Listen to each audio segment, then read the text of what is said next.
لیکن یہاں جو ہے معاملہ صوم، اس سے پہلے مکی دور میں صوم کا کہیں کوئی تذکرہ ہی نہیں، نہ عربوں میں اس کا رواج تھا۔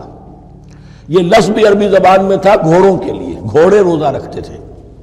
رکھتے کیا تھے بیچارے؟ انہیں رکھوایا جاتا تھا، کیونکہ عربوں کا جو معاملہ تھا وہ لوٹ مار، غارت گری، اور اس کے لیے انہیں چاہیے تیز رفتار سواری، جاؤ حملہ کرو، لوٹو مارو اور بھاگو۔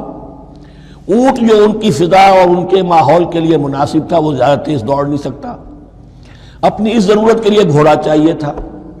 گھوڑے میں عرب کا سخت موسم برداشت کرنے کی عادت نہیں، نازک جانور ہے، وہ پیاسا تو نہیں رہ سکتا 7 دن تک جیسے کہ اونٹ رہ سکتا ہے، بھوکا نہیں رہ سکتا، وہ لو کے تھپیڑے نہیں برداشت کر سکتا، لہذا عرب اس کو رکھواتے تھے روزہ۔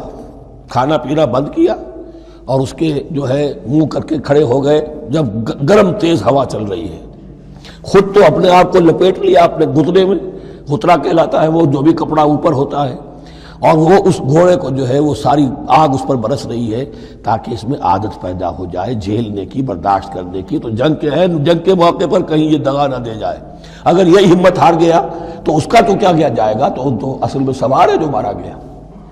یہ روزہ ان کے ہاتھ تھا، لیکن جب حضور آئے مدینے میں تو یہاں یہود میں روزے کا رواج تھا۔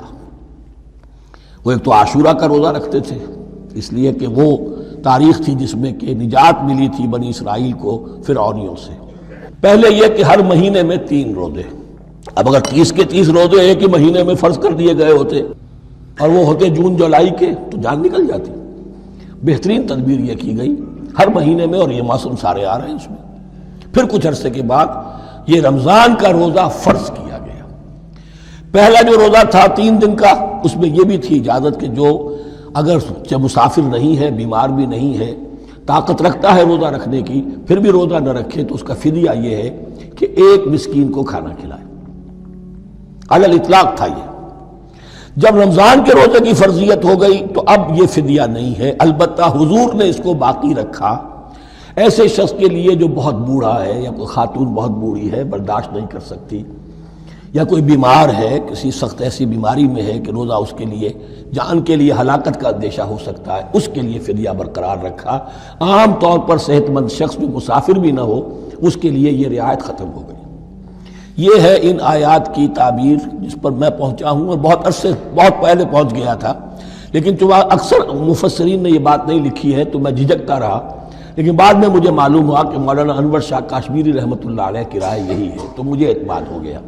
اور پھر مجھے اس کا ذکر جو ہے یہ تفسیر کبیر میں امام راضی کے ہاں بھی مل گیا کہ متقدمین کے ہاں یہ رائے موجود تھی کہ پہلی 2 آیتیں جو ہیں اس روزے سے متعلق یہ رمضان کے روزے سے متعلق نہیں ہیں، بلکہ وہ 3 ہر مہینے کی 13، 14 اور 15 ایام 20 کے روزے حضور نے بعد بھی رکھے ہیں نفلاً، لیکن شروع میں یہ 3 روزے رکھنے کا حکم دیا گیا تھا۔ پہلی 2 آیتیں اس 6 آیتوں پر مشتمل رکوع، اور یہ ایک عجیب مقام ہے۔ قرآن مجید کے احکام بہت دفعہ ہے، نماز کے احکام قرآن میں بہت دفعہ ہیں، کہیں وضو کا ہے، کہیں تیمم کا ہے، کہیں اور نماز خوف کا ہے، مختلف جگہوں پر، لیکن صوم کی عبادت پر یہ 6 آیات کامل ہیں، مکمل ہیں، اس کی حکمت، اس کی غرض و غایت، اس کے احکام سب کے سب اس میں آ گئے۔ اب پہلی 2 آیتیں کون سی ہیں؟ یا ایھا الذین آمنوا کتب علیکم الصیام کما کتب علی الذین من قبلکم لعلکم تتقون، اے ایمان والو تم پر بھی فرض کیا گیا روزہ رکھنا جیسے کہ فرض کیا گیا تھا تم سے پہلوں پر، تاکہ تمہارے اندر تقوی پیدا ہو جائے۔ وہ جنگ کے لیے کرواتے تھے گھوڑوں کو تیار، تمہیں تقوی کے لیے اپنے آپ کو تیار کرنا ہے، بھوک کو قابو میں رکھ سکو، شہوت کو قابو میں رکھ سکو، پیاس کو برداشت کر سکو۔ اللہ کی راہ میں جنگ کے لیے تمہیں نکلنا ہوگا، اس میں بھوک بھی آئے گی، پیاس بھی آئے گی، اپنے آپ کو تیار کرو جہاد کے لیے۔ اور یہ بات واضح ہو جائے گی، اگلے رکوع سے قتال کی بحث شروع ہو جائے گی۔ روزے کی یہ گفتگو ہو رہی ہے تمہیداً قتال کے لیے، جیسے گھوڑوں کو تیار کیا جاتا تھا، صوم رکھوایا جاتا تھا قتال کے لیے۔ ایام معدودات، گنتی کے چند دن ہیں، یہ گویا کہ ثبوت ہے اس کا کہ یہ 2-3 دن سے زیادہ، معدود جو ہے وہ عربی زبان میں 9 سے زیادہ نہیں ہو سکتا۔ معدودہ جب آئے گا، ایام معدودات، یہ جمع جو ہے جمع قلت کہلاتی ہے، معدودات، معدودہ بڑی سے بڑی رقم ہو سکتی ہے، لیکن معدودات جمع قلت ہے۔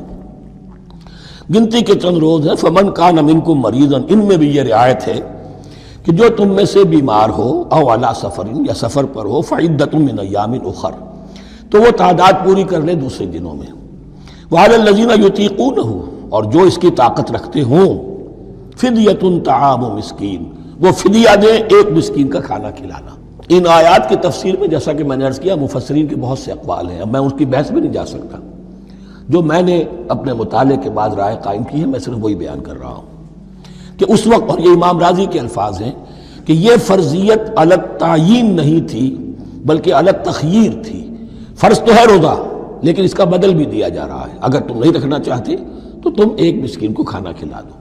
تو گویا کہ تدریجاً انہیں لانا تھا چونکہ اس بات کے وہ پہلے سے عادی نہیں تھے. فمن تطوع خیرا فهو خیر اللہ، اور جو اپنی جی سے اپنی مرضی سے خیر کرنا چاہے تو اس کے لیے خیر ہے، روزہ بھی رکھے اور مسکین کو کھانا بھی کھلائے، دونوں کام کرے تو اس میں کوئی رکاوٹ تو نہیں، اس کے لیے بہتر ہوگا. وَأَن تَصُومُوا، اور دیکھو اگر روزہ رکھو، خیر لکم ان کنتم تعلمون، یہ تمہارے لیے بہتر ہے اگر تم جانو. اب یہاں بھی ایک طرح کی رعایت کا انداز ہے. اب آ رہی ہیں دو آیتیں جو خاص رمضان کے روزے سے متعلق ہیں، حکمت اور غرض و غایت.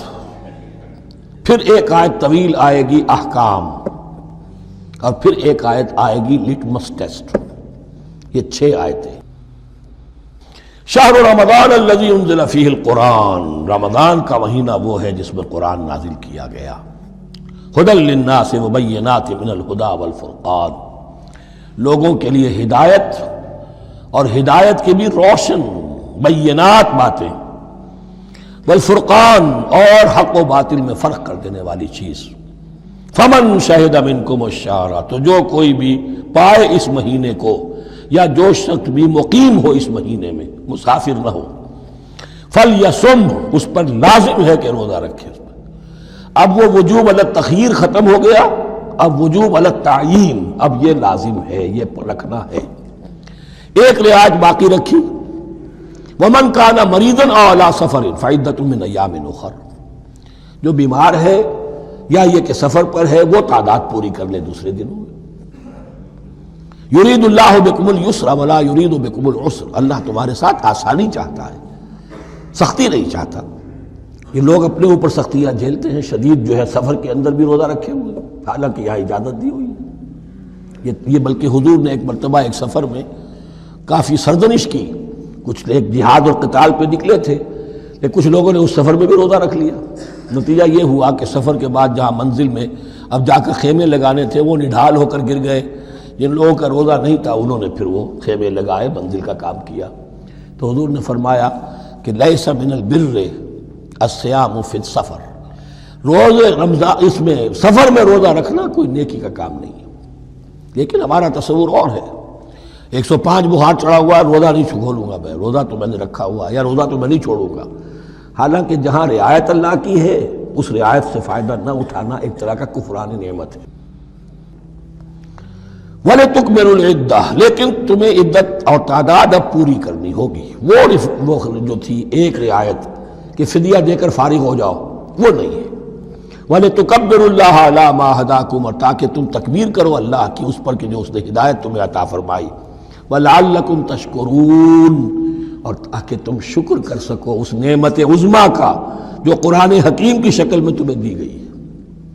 اس موضوع پر میرا کتابچہ عظمت صوم اور عظمت صیام و قیام قرآن، اس میں یہ سارے مضامین تفصیل سے آئے ہیں. کیا حکمت ہے، کیا غرض و غایت ہے، کیا مقصد ہے، اور آخری منزل کیا ہے. وَإِذَا سَأَلَكَ عِبَادِي عَنِّي فَإِنِّي قَرِيبٌ.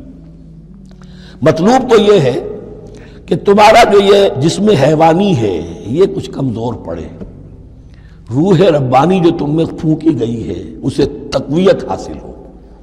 دن میں روزہ رکھو، اس حیوانی وجود کو ذرا کمزور کرو، دباؤ اس کے تقاضوں کو.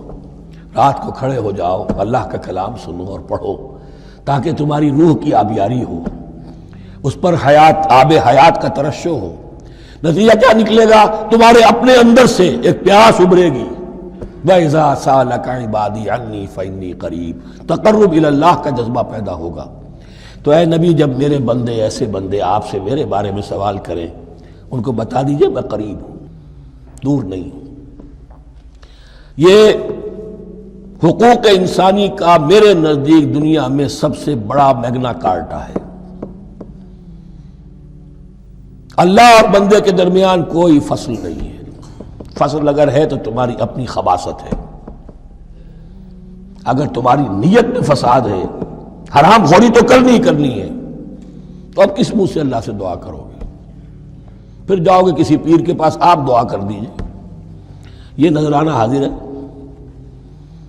یہ طریقہ کیا ہے؟ انسان کا نفس حائل ہے اور کوئی نہیں، ورنہ ہم تو مائل بے کرم ہیں، کوئی سائل ہی نہیں، راہ دکھنا ہے کسی رہنمی منزل ہی نہیں، کوئی پوپ نہیں، کوئی پنڈت نہیں، کوئی پادری نہیں، کوئی پیر نہیں، کوئی نہیں، جب چاہو اللہ سے ہم کلام ہو جاؤ۔ اس سے بڑا حق